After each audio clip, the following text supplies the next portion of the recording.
Morning बच्चों, हम लोग क्लास 7 का चैप्टर 11 लाइट का एक्सप्लेनेशन कर रहे थे, जिसका हम लोग आधा पार्ट कर चुके थे। तो आज हम लोग को उसका दूसरा पार्ट करना था। तो आज हम लोग को कहाँ से स्टार्ट करना है? 11.5 से। बोल रहा है कि 11.5 image form by a lens. बोल रहा है कि जो इमेज फॉर्म होता है एक लेंस द्वारा, उसके बारे में हम लोग को एक्सप्लेन करना है। बोल रहा है कि you might have seen a magnifying glass. बोल रहा है कि तुम है जो एक मैग्नीफाइंग ग्लास की जरूर देखे होगे। It is use to read very small prints, जिसका इस्तेमाल किया जाता है बहुत ही छोटे छोटे प्रिंट्स को पढ़ने के लिए। You might have also use it to observe the body parts of a cockroach और एन अर्थवॉर्म। बोल रहा है कि तुम है जो इसका इस्तेमाल और क्या चीज में किए होगे?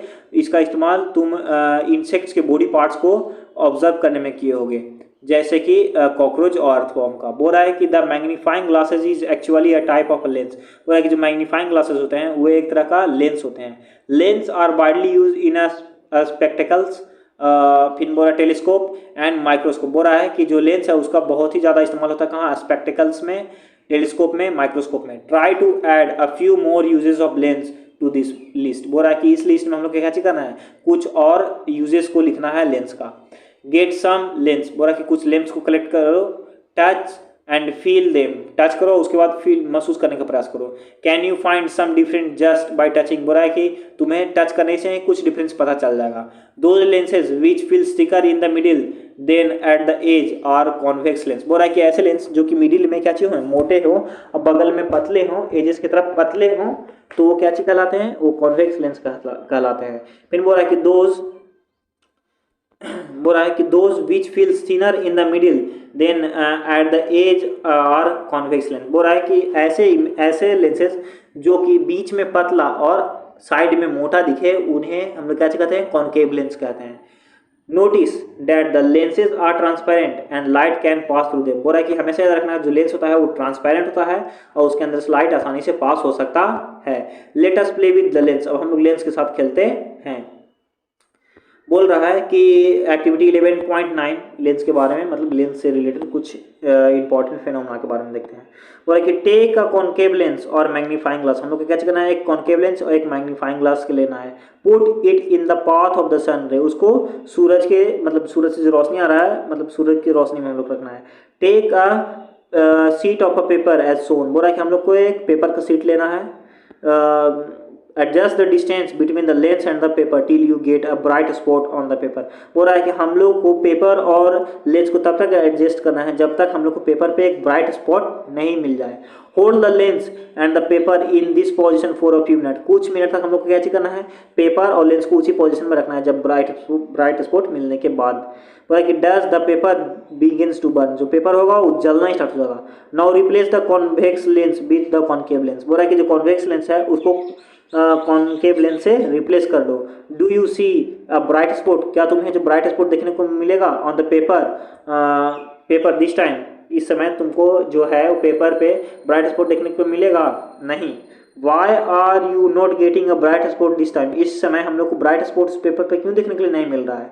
We have seen in the case of a mirror that for different position of object the nature and the size of the image changes. बोल रहा है कि हम लोग जानते हैं, मिरर के बारे में ही हम लोग पढ़े हैं कि डिफरेंट पोजीशन होता है ऑब्जेक्ट के, उसके हिसाब से उसका नेचर और साइज भी चेंज हो जाता है इमेज का। It is true for Lenz also. क्या ये सही है लेंस के लिए भी? Let us find out. देखते हैं हम लोग एक्टिविटी 11.10। बोल रहा है कि take a concave lens and fix it on a stand. बोल रहा है कि हम लोग को एक कॉन्केव लेंस, कॉन्वेक्स लेंस लेना है, उसके बाद उसको एक स्टैंड पे फिक्स कर देना है।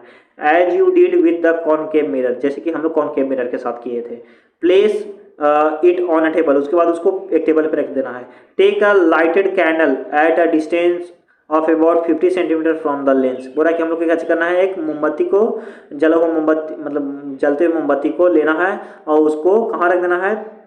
लेंस से 50 सेंटीमीटर की दूरी पे रख देना है। Try to obtain the image of the candle on a paper screen. बोल रहा है कि हम लोग क्या करना है? कैंडल की इमेज को हम लोग को किस पे फॉर्म करवाना है? एक पेपर स्क्रीन पे, on the side of the lens के साइड में। बोल रहा है कि you may have to move the screen towards और away from the lens to get the sharp image of the flame. बोल रहा है कि तुम्हें क्या करना होगा? तुम्हें स्क्रीन को लेंस के तरफ, मतलब लेंस के करीब और लेंस से दूर लेके जाना होगा ताकि तुम्हें जो फ्लेम है उसका एक शार्प इमेज मिल सके। What kind of image did you get, तुम्हें किस तरह का इमेज मिलेगा। इट इज़ रियल और वर्चुअल, क्या वो रियल होगा या वर्चुअल होगा। Now very the distance of the candle from the lens, कैसे करो उसके बाद जो ये कैंडल है उसके डिस्टेंस को चेंज करो लेंस से।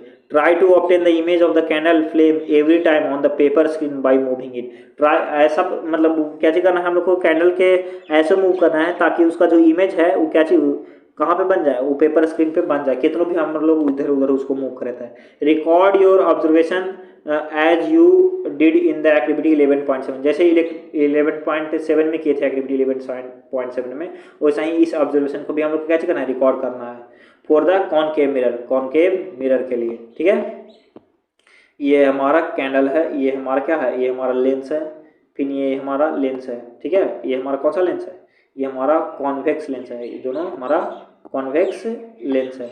बोला कि did you get any position of the object and image which is erect and magnified.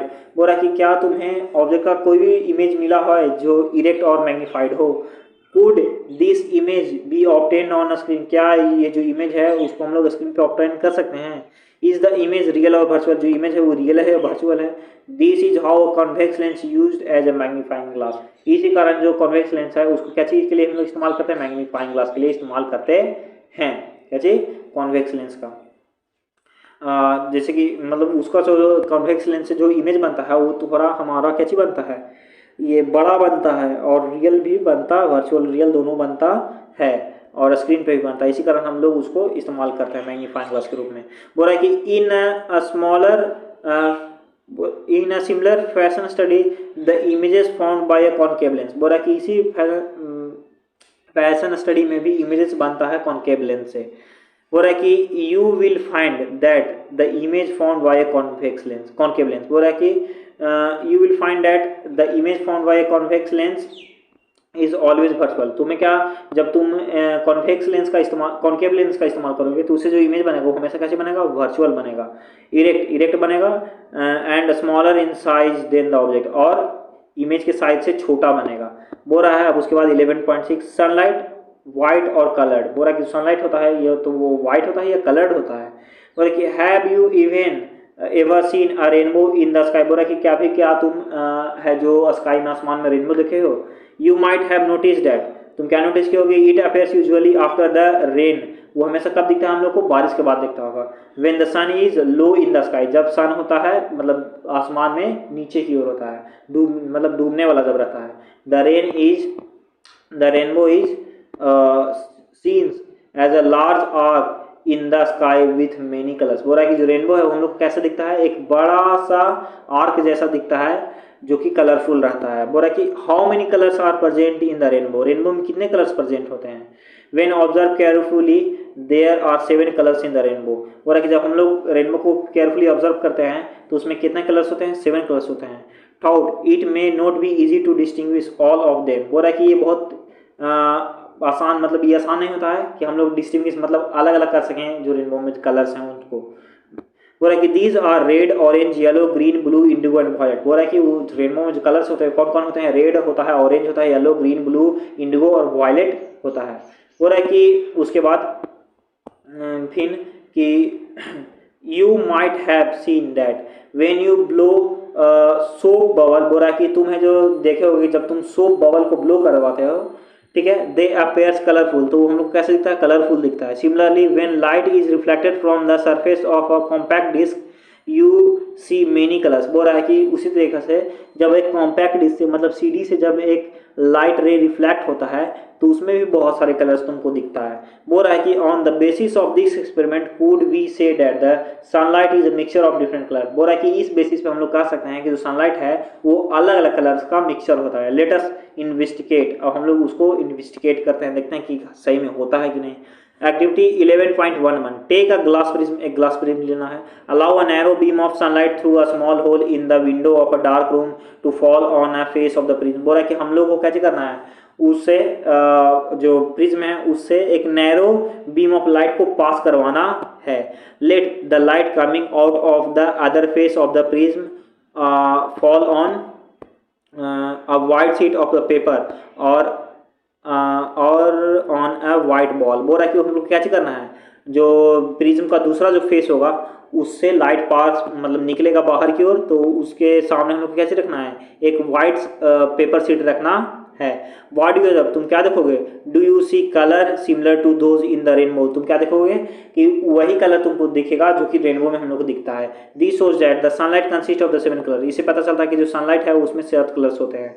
The sunlight is said to be white colour, बोला कि सनलाइट है उसको हम लोग क्या कहते हैं, वाइट कलर कहते हैं। This means that the white light consist of the 7 colour, इसे हम लोग को पता चलता है कि जो व्हाइट लाइट है उसमें 7 कलर्स होते हैं।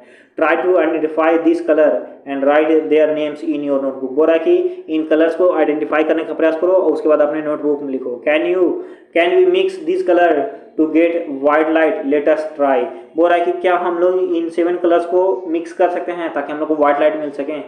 चलो हम लोग एक्टिविटी ट्राई कर देखते हैं। बोल रहा है कि activity 11.12, take a circular cardboard disc of about 10 centimetre diameter, बोल रहा है कि हम लोग को एक सर्कुलर कार्डबोर्ड लेना है जिसका जो डायमीटर है कितना होगा, 10 सेंटीमीटर होगा। Divide this disc into the 7 segments, वो जो डिस्क है उसको 7 सेगमेंट्स में हम लोग को डिवाइड कर देना है। Paint the 7 rainbow colour on the segments as shown in the figure 11.31, बोल रहा है हम लोग क्या चीज कर देना है, वो जो सेगमेंट्स है 7 सेगमेंट्स उसमें अलग अलग कलर से रेनबो मतलब जितना भी रेनबो में कलर होता है वो सब से उसको कलर कर देना है, जो कि हमारा 11.31 में बताया हुआ है फिगर में। बोल रहा है कि you can also paste colour paper on this segment, बोल रहा है कि तुम है जो उस पर जो सेगमेंट्स है उस पर तुम कलर पेपर को पेस्ट कर सकते थे। बोल रहा है कि मेक अ स्मॉल होल, एक स्मॉल होल बनाना है, छेद बनाना है at the centre of the disc, disc के बीच में। Fix the disc loosely on the tip of a refill, बोल रहा है कि जो डिस्क है उसको हम लोग कैसे करना है, एक रिफिल के टॉप पे या टिप पे उसको फिक्स कर देना है ऑफ अ बॉल पेन, ठीक है। Ensure that the disc rotate freely, और ये हमेशा ध्यान रखना कि जो डिस्क है वो फ्रीली रोटेट हो सके। Rotate the disc in the daylight, जो डिस्क है उसको हम लोग को दिन मतलब सुबह में बाहर में कैसे करना है, रोटेट करवाना है। When the disc is rotate fast, जब डिस्क बहुत तेजी से रोटेट होगा, द कलर गेट मिक्सड, तो कलर होगा वो कैसे हो जाएगा, मिक्स हो जाएगा। Mix together and appear the disc mixed together and the disc appear to be whitish, बोल रहा है कि जो जितने भी कलर्स होंगे डिस्क पे वो रोटेट होने के कारण सब एक दूसरे के साथ मिल जाएंगे और हम लोग को सिर्फ कौन सा कलर दिखेगा, व्हाइट कलर दिखेगा। Such a disc is popularly known as Newton disc, इस तरह की डिस्क को हम लोग क्या कहते हैं, न्यूटन डिस्क कहते हैं। यही हमारा देखिए यही हमारा डिस्क है, ठीक है, न्यूटन डिस्क यही है हमारा। जब हम लोग इसको पूरे तेजी से रोटेट करवाते हैं तो हमारा ये व्हाइट कलर का दिखने लगता है। तो आज का जो हमारा ये जो चैप्टर था ये पूरी कंप्लीट हो गया है। ये जो इसका हम लोग आंसर क्वेश्चन पहले ही कर चुके हैं, आप लोगों को इसी चैनल पर मिल जाएगा। आप लोग को ये चैप्टर है ये अच्छी तरीके से समझ में आ गया होगा। तो आज के लिए धन्यवाद।